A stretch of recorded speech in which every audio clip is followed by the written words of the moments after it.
So this is a tea that I'm making for my son. So as y'all see, I got a lot of different herbs, but I'm only using 3 different berries in this tea for my son. This is bilberry. Bilberry is a really good herb for your eyes and your vision.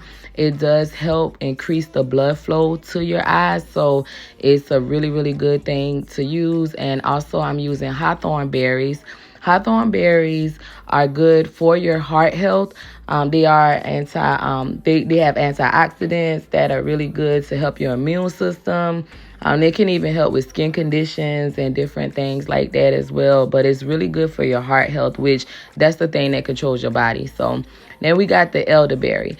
Elderberry is everybody knew about that when COVID happened. Everybody was on elderberry. So elderberry is good for your immune support. Of course, it helps when cold and flu season. That's what you want to use, elderberry. Make you some tinctures out of elderberry.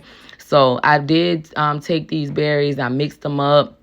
And I did end up putting them into a mason jar. As y'all see, I use the tea bags that I use are made from muslin. So, yeah, make sure y'all do that too.